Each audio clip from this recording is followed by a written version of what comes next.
చిల్లర లేవు. 20 రూపాయలు కాడ చిల్లర 20 కాదు 30-40 తీసుకోవాల్సింది, 50 కావాలి నాకు. చిల్లర కానీ లేవు. ఒకటి ఏంటంటే మీకు ప్రేమ కాపాడుతా. చిల్లర లేవు. చిల్లర లేకపోతే పట్టుకో ఉండని ఇస్తాను. నేను తీసుకొచ్చి ఇస్తాను. సరే తీసుకొచ్చి. సరే ఆ మాట. ఎన్ని కిలోలు? 2 కిలోలు. ఏవి కావాలి? రవ్వ నాకు వచ్చాను. నీకు ఏవి కావాలా బిడ్డ? బొచ్చలా? ఈ బొచ్చలు ఇది అది ఎన్ని 2 కిలోలా?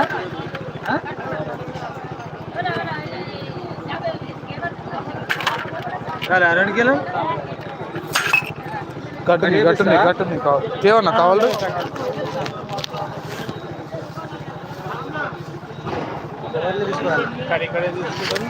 కలిపే ఆలు వేరే కిలో కట్టినది ఏది 200. 200 ఏమంటే బర్ఫీలో పెట్టి కాదు, బర్ఫీలో పెట్టి 200 అమ్ముతాం. పానంతో తెచ్చినాం చేపలు ఇక్కంలా. మరి ఏందయ్యో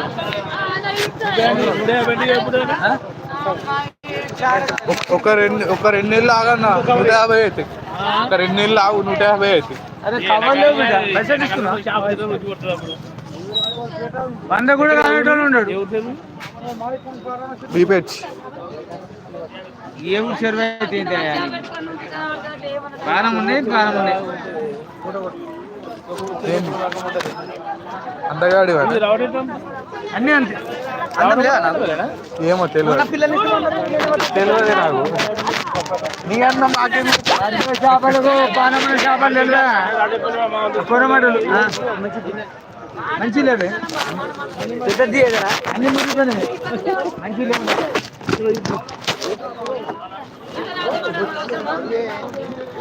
మంచిది అని ఎట్లా అడుగుతావే నువ్వు? వెరైటీగా పెద్దదన్నావు, మంచిది నువ్వు. కిలో అవుతుంది పోయిగా కావాలేసి ఎందుకట్టా కిలో పావు అవుతుంది. అది మామయ్య పట్టి ఆడ తీసుకుంటాడు బీఫ్ ఎట్లా కూడా లేకుండా ఆయన తెలియదా? నాకేం తెలియదు. ఇప్పుడు మీ అల్లుడు వచ్చిన రూపాయలు తెగుతున్నారు కదా. ఇదేం చాలా లేక అట్లా మాట్లాడుతుంది. 20 ఇవ్వాలి కదా.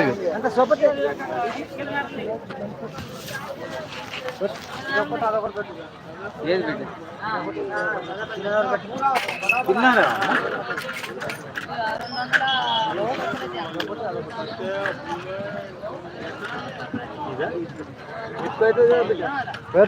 రేట్ మంచిగా తీసుకుంటున్నా ఉండండి. ఏ చేపలు కావండి? అన్నంతనే తీసుకుంటున్నా. చేపలు అమ్మే తీయని మరి గట్ట ఒక మాట. ఏ చేపలు రవ్వ కావన్నా బొచ్చే కావన్నా? మరి ఏడుకొస్తుంది మళ్ళీ 160 వచ్చే తీసుకో. 300 తీసుకోరా. నేను తీసుకుంటాను.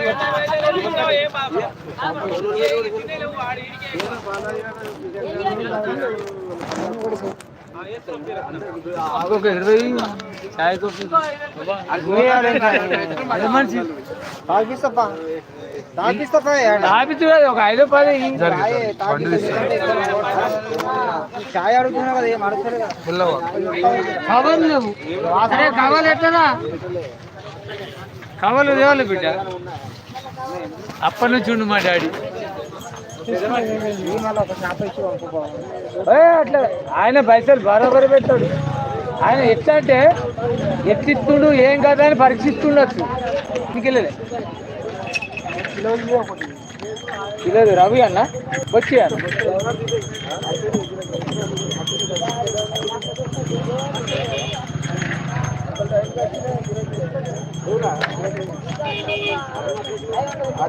ఇదే అన్న 200 తీసుకో. కవర్లు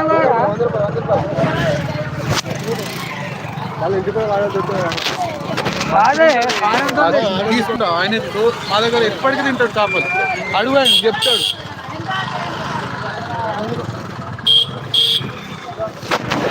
కవర్లు కావాలి కదా.